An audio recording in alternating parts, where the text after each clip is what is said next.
দোকানে না গেলে চটপটি খাওয়া হবে না, এই সমস্যার সমাধান চলে এসেছে। আমাদের অনেক সময় হয় খুব চটপটি খেতে ইচ্ছে করে, কিন্তু চাইলেও আমরা বাইরে বা দোকানে যেতে পারি।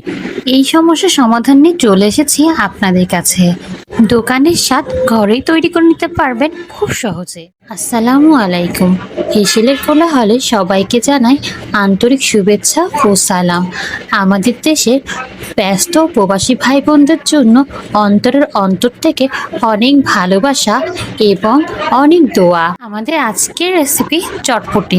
চলুন তাহলে দেখে নিই কি কি লাগবে আমাদের এই চটপটি তৈরি করার জন্য। চটপটি তৈরি করার জন্য লাগবে ডাবলি 2 কাপ, আলু 4টি, লবণ স্বাদ মতো, হলুদ গুঁড়ো 1/5 চা চামচ, কাঁচামরিচ 4টি, আদা বাটা 1/2 চা চামচ, রসুন বাটা 1 চা চামচ, রাঁধুনি চটপটির মশলা 1 চা চামচ, চটপটি মশলা 1 চা চামচ। আমি কিন্তু এই চটপটি মশলাটা ঘরে তৈরি করে নিয়েছিলাম।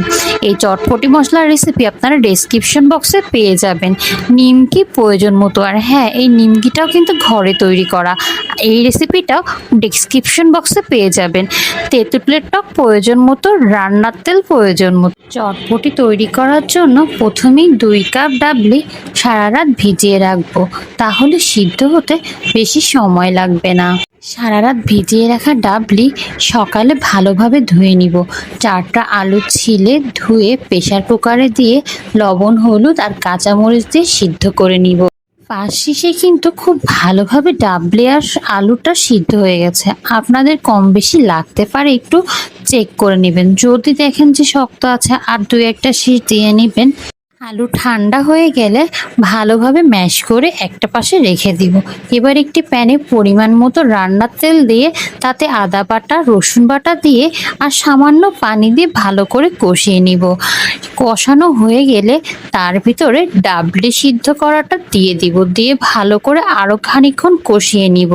এ পর্যায়ে ম্যাশ করে রাখা আলু দিয়ে ভালো করে আরো কিছুক্ষণ কষিয়ে নিব। এবার বেশ খানিকটা পানি দিয়ে ভালো করে রান্না করে নিব।